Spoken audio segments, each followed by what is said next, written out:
Si seulement j'avais une journée de 48 heures. Ah, qu'est-ce que j'ai pu me répéter cette phrase. Gérer son temps pendant les études, c'est déjà une galère. Alors imagine quand tu fais médecine, que tu es marié, papa, actif dans une assoce, avec un job étudiant, et surtout que tu es un bon dormeur.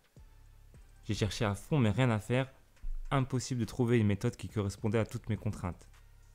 Bon, pendant mes recherches, j'ai vu placer plein d'études sur les bienfaits d'une bonne gestion du temps pour les étudiants. J'ai vu meilleurs résultats scolaires, baisse de l'anxiété, diminution du stress, sommeil plus réparateur. Ok, c'est cool.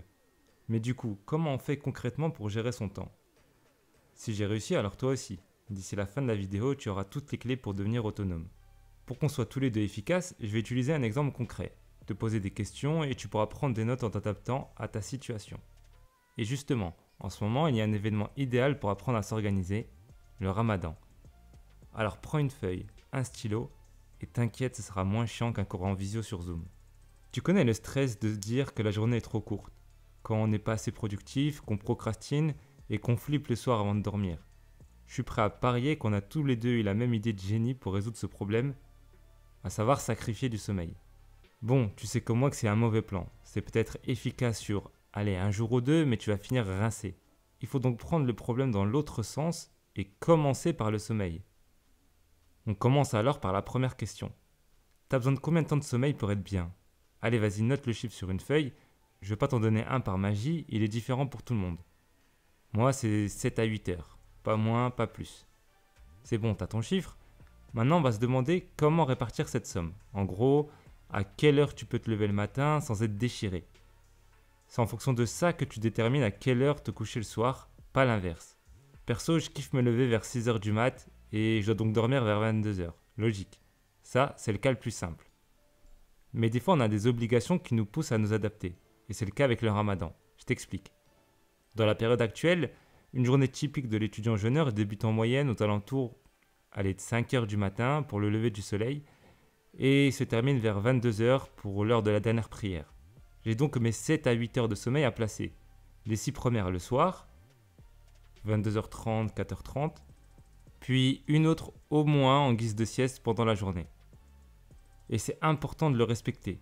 Avec un manque de sommeil, tu vas croire gagner du temps, mais tu vas en perdre car tes heures éveillées sont moins productives. C'est un calcul à long terme. J'ai déjà fait cette erreur, en voulant gratter du temps. Je dormais 6 heures à peine, du coup très vite, j'ai commencé à avoir du mal à retenir. J'avais les yeux lourds, je m'endormais presque sur mon bureau, et puis je m'en voulais en fin de journée de ne pas avoir assez bien bossé. Tout est revenu dans l'ordre quand j'ai arrêté de faire le fou. Bon, la partie sommeil est réglée. T'as le squelette de ta journée, la base. C'est le moment d'ajouter les obligations. Les obligations, c'est quoi? C'est tout ce que tu peux pas retirer, ce qui est obligatoire. Les cours, les TD, les rendez-vous prévus il y a plusieurs semaines, les examens, les oraux, tout ce qui ne dépend pas de ton organisation. C'est pas toi qui décides quand le prof fait son cours, ni l'heure et le jour de ton TD. On revient donc à notre situation pendant le ramadan. Le jeûne commence aux alentours de 5 heures et la dernière prière vers 22 heures. Si tu es en période de révision juste avant les partiels, il n'y a rien à mettre. Tout est du temps libre. On va donc considérer que tu es en période de révision, comme ça sera plus simple. Attention, nouvelle question à se poser. Comment optimiser toutes les heures qu'il reste pour tirer le meilleur de ce mois? Bah oui, il suffit pas de se dire « Ok, j'ai placé mes obligations, le reste c'est full révision ». Non, non, non, non, on va être un peu plus malin que ça. Bon, je te dis tout de suite, il n'y a pas une réponse parfaite, mais des réponses parfaites. Il n'y a pas une organisation au-dessus de tous les autres, mais des types différents en fonction de toi, ton rythme ou ta productivité. L'objectif, c'est donc pas de se dire « fais ci et fais ça ». On sait tous les deux que c'est claqué comme stratégie, mais te donner toutes les clés de compréhension, toutes les données à prendre en compte et une confiance en toi nécessaire pour que tu te débrouilles tout seul. Je ne vais pas non plus t'accompagner au quotidien, parce que crois-moi que tu kifferais pas trop que je sois sur ton dos tous les jours.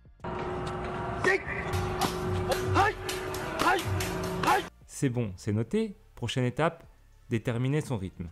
On a la structure de la journée, avec les heures de sommeil. On a les obligations. Maintenant, il faut placer les heures de révision. Et pour ça, tu as besoin de connaître ton rythme de productivité. Et c'est reparti pour des questions.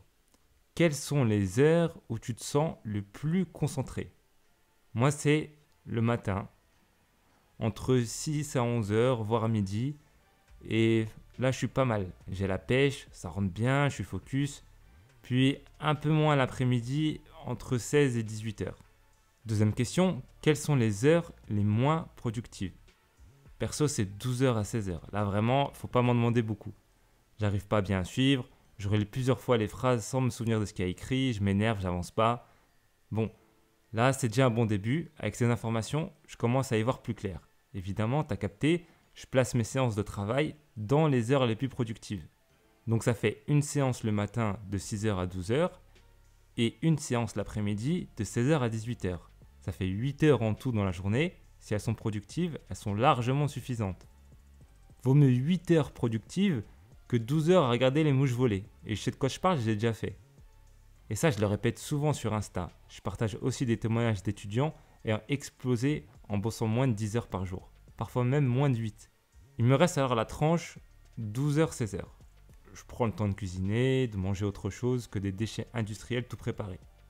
Je me repose surtout, Je fais une petite sieste. Je peux faire du sport. Ça, c'est en dehors du ramadan, bien entendu. Encore une fois, de ton côté, tu dois avoir noté quelles sont tes heures de sommeil, tes obligations, tes heures de productivité. Si t'es chaud le matin, tu bosses le matin, c'est tout. Si t'es chaud le soir, tu bosses le soir. On s'en fiche, l'important c'est que tu tiennes le coup avec un rythme maîtrisé et que le résultat au final soit bon. Tu te lèves le matin, tu sais exactement ce que tu dois faire la journée. Pas de stress, pas d'anxiété, moins de procrastination parce que tu ne te laisses pas porter par les événements. Par exemple, voici une de mes journées typiques quand j'étais en première année de médecine. On peut aller plus loin encore dans l'organisation en répartissant les matières et les types de tâches en fonction aussi de tes heures de productivité. Ça, je l'ai expliqué dans la vidéo sur la méthode des J, je te mets le lien en description. Voilà comment faire simplement un emploi du temps dans lequel tu as confiance. Tout simplement parce que c'est toi qui l'as créé, avec ton rythme, tes critères, tes besoins et tes préférences. Tu sais aussi comment rebondir en cas de changement brusque, comme pendant le ramadan. Il suffit de reprendre depuis le début, changer les heures en fonction de ce que tu ne contrôles pas, comme le lever et le coucher du soleil, et garder un temps de sommeil nécessaire. Je te rappelle quand même, ça c'est mon rythme, mais à toi de l'adapter à tes besoins. Je t'ai pas dit de te lever à telle ou telle heure, mais plutôt de calculer tes heures de sommeil et construire ton emploi du temps autour de tes moments de productivité et tes impératifs. Par exemple, je connais un ou deux étudiants qui sont plus productifs la nuit, alors ils bossent la nuit, logique. Autre précision, si tu as des obligations dans les heures productives, tu procèdes par élimination en prenant ce qui te reste, dans les heures qui te restent, quelles sont les plus productives. De toute façon, comme on a dit, c'est les choses que tu ne contrôles pas, donc il faut faire avec. Là, t'es bien, on a bien fait le tour, on a vu comment structurer un emploi du temps. Mais avant de te laisser, j'ai 2 ou 3 trucs à te dire. Les loisirs font partie de la productivité. Si tu veux rester focus, tu as besoin de moments pour t'évader et recharger cette compétence. N'arrête pas le sport, adapte-le. N'arrête pas de lire, mais prévois un temps dédié, par exemple, je sais pas moi, le soir, avant de dormir, au lieu d'aller liker des photos de fit girls sur Insta. Le deuxième message, c'est à propos de l'alimentation. Si tu veux optimiser tes révisions, optimise ton assiette. Sans devenir un ouf et peser tous tes aliments. Mais si tu veux éviter les coups de barre handicapants, les difficultés de sommeil, les baisses de concentration, arrête de te péter le bide. Pendant le ramadan ou non d'ailleurs. T'inquiète, je connais l'avalanche de plats traditionnels. Les fritures, les glaces à la fin pour faire couler le tout avant d'aller se coucher. Tu dormiras mal et on a vu l'importance du sommeil. Idem le matin si tu veux enchaîner sur les révisions. On parlera d'alimentation un jour plus en profondeur. Mais tu peux commencer par cette vidéo sur le sujet. Elle est vraiment très intéressante, je te mets le lien en bio. Le troisième message me tient un peu plus à cœur. Hey, du calme, pas de panique. Le ramadan est pratiqué depuis des siècles par des millions et des millions de musulmans. Et tout autant de situations diverses et variées. Du mendiant à l'empereur, du cadre supérieur au smicard, du lycéen au thésard. C'est pas un fardeau, c'est pas un bâton dont ta roue toute mince et fragile. C'est une occasion de te renforcer, aussi bien physiquement que mentalement, mais surtout spirituellement. Tout a été fait en période de ramadan, bien avant ta naissance, même celle de tes parents et des leurs. Peu importe la situation dans laquelle tu te trouves, un autre l'a déjà vécu bien avant toi et s'est débrouillé. Alors pourquoi tout à coup, ça deviendrait un obstacle quand c'est ton tour ? Des thèses ont été rédigées sous ramadan, des concours ultra sélectifs réussis, J'en suis la preuve vivante d'ailleurs. Et je suis loin d'être le seul. La pratique de la religion, c'est pas un handicap, mais c'est un boost. N'hésite pas à faire un tour dans la description pour quelques surprises. Allez, bon ramadan à tous.